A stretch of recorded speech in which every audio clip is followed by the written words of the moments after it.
Hey, shalom, shalom. Brothers from Great Millstone, Cleveland. Just something quick in the spirit before we begin. I want to give all praise and honor and glory to Yahawashi, bahasham, Yahawashi, bahasham, Rawchaa Qadash. Double honors to the head apostles and elders of Great Millstone who rule well and teach sound doctrine to this very day. And a strong shalom to the hopeful elect. Real quick, through the spirit, I was talking to the brother off camera. This information is time sensitive. And me personally, I just got one of my swords stolen, and we see it real live. A lot of videos being taken down, brothers' pages, and a lot of information that was readily available even just a few months ago, it is gone.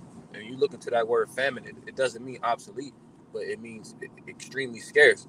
Another point I made off camera, we're gonna have the word within us, but whatever you don't remember, it's pretty much gone to the Lord give it back to us in the kingdom. So without further ado, can you bring out that scripture about this? This is the book of Amos, chapter 8, verse 11. It says, behold, the days come, saith the Lord Yahawah, that I will send a famine in the land. It says, not a famine of bread, nor a thirst for water, but of hearing the words of Yahawah. Right, so we're not going to be on the streets forever. This is also an exhortation to get it while it's hot, because I even catch myself, somebody like, damn, okay, I didn't get to this breakdown. Lord willing, I do it tomorrow. Well, tomorrow might not always be there. We don't know when the Lord going to pull us off the street. And this truth ain't centered around you. Lord willing, you're the elect, but, basically be on point. Stay ready so you don't got to get ready. And this is an exhortation to myself before anybody. But, can you read that one more time, Baba? Yeah, this is Amos chapter 8, verse 11.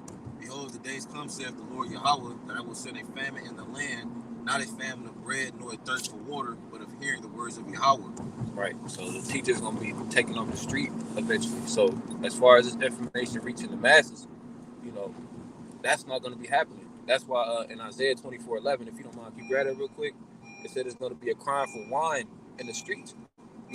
Those brothers that had those long garment thingies on, they was telling us about the see him, but now I don't see him no more. What's going on? I'm about to lose my job. I don't know what I should do. They're going to go crazy. There's actually one more verse here. Right? Go ahead. Verse 12, it says, they shall wander from sea to sea, and from the north even to the east, they shall run to and fro to seek the word of the Lord and shall not find it. Right. They're going to be searching like crazy. What was them, brother? GMS. Right. Trying to put two together. Yeah. They're going to get the call and text and, hey, how you doing? Yeah. Bullshitting like, what was that he was talking about? The dollar collapsing? Scratching their head and shit. You know how Jake be. But we tell you before that. That's why Isaiah 55:6 is seek the Lord while he is near. Roughly paraphrasing. These are things we have to keep in our mind as hopeful elect people fight for our faith, so we don't end up like the foolish virgins. Yeah, bro. And see, the thing is, Jake don't understand what's valuable and what isn't. Like, cause Jake look at some Jordans when they drop. You know what I'm saying? He got to be the first one to get it. It might be dead stock. You know what I'm saying? There's only a certain amount of them, limited edition or whatever. Or, you know what I'm saying? You wouldn't get them from this time period or from this. So Jake stand in line. They understand the value of those shoes because they're limited and they're worn by a great player. So they'll go out and get those because they consider valuable. But this word is the most precious, most valuable thing you can ever have. The scriptures compared to actually they say gold. You can't compare gold to it, man. Yep. It's better than pearls and stones and rubies and stuff. Topaz, all that. Yeah, yep. This is Isaiah 24. You said 11. Kind. It says there is a crying. Isaiah 24:11. There is a crying for wine in the streets. All joy is darkened. The mirth of the land is gone. Right. That wine represents this wisdom, knowledge, and understanding. And the mirth, we see it now, is slowly but surely being stripped from this place. Day by day, they stripping little liberties. Like the scriptures say that, this devil, he meditates on ways to keep us down and keep us oppressed. So we're going to see that mirth ultimately be completely gone when Jacob's trouble is here. Because right now, we're in the beginning stages. You can still go to the store. You can still go to the liquor store. You can still catch a basketball game. You can still take your chick out, and you don't got to worry about that charagma. But that time is very limited. And can you get one more scripture at Matthew 24:22? Because the Lord is speeding up these times. This whole thing is extremely time sensitive, and if you don't get right, you're gonna get left. This is Matthew 24:22.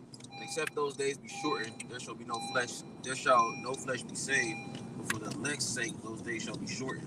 Right. And we apply that right now, you know, if we was going any longer, you know, Esau would have nothing but moles, you know, fake ass foods continuing to pile up and poison us.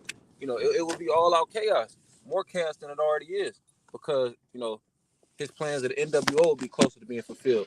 But we know in Job that those devices are going to be upset, roughly paraphrasing. You know, he's not going to be able to go through with his NWO. Yep, I got a quick one. This is Rawchaa chapter 5, verse 7. That's his. It says, "Make no tarrying to turn to the Lord, and put not off from day to day. For suddenly shall the wrath of the Lord come forth, and in thy security thou shalt be destroyed and perish in the day of vengeance."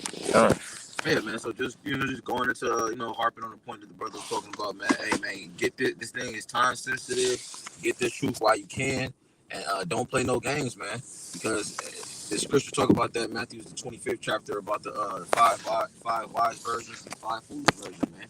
You want to make sure you're all those wise virgins that trim the lamps, man. Don't be that guy, man. That in class, man. You know the test was coming the whole damn month, and then you want to wait till the last minute to do a cram session. You know what I'm saying? It don't work like that, bro. And we always make that joke here in Cleveland, man. We like in the day of Jacob trouble, man. Bullets flying past your head, brothers ain't gonna bring out highlighters. And you know what I'm saying? Make sure you get that. Nah, bro. Man. You better get this while you can, man.